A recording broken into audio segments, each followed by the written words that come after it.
So there's this analogy I came up with, cooking in dry pot.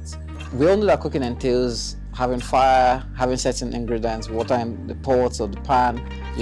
You need several things for cooking to actually happen, right? But what happens when you actually start cooking and you have the fire going with no ingredients? What you have is a preparation to probably burn down your kitchen or burn down your house, right? This sort of also applies to businesses. Many times when a business gets set up, they start to plan.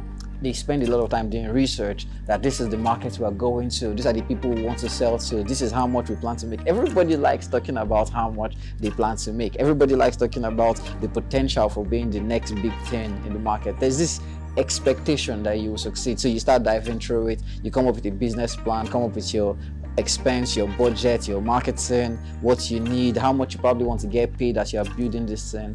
That entire journey, and you start feeling like you are ready to get to business. However, the moment you start cooking, many times people start leaving out ingredients. And this happens just like in the kitchen, where it's after you're done, you realize, oh my goodness, I did not add salt, right?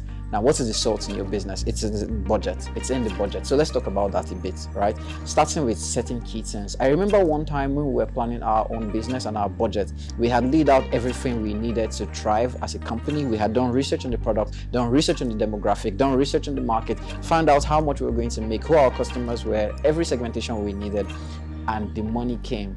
And we had said we were going to spend XYZ amount for marketing, XYZ amount for setting up the tools. We needed our computers, our kits, internet, and then we're going to spend XYZ amounts on the people that we needed to get. But the moment the money hits, somebody said, we can't have all this money and not have a very fine office. So we're like, okay, let's go look for office. And now the office was more than the money we planned for setup. So we were like, don't worry, we can just take a bit of marketing money and then pay for this office. And here's the best part. We started telling ourselves, the office can actually be its own marketing, right? I do this a lot when I'm cooking. I would tell myself, just put an extra cube of Maggi or an extra cube of this. Don't worry, you just reduce the salt you're about to put. Forgetting that for every decision you make when you're adding different seasoning to your food, there is a consequence to pay. So we went to get this very large office and we spent like a lot of money to set up chairs and tables and fancy computers.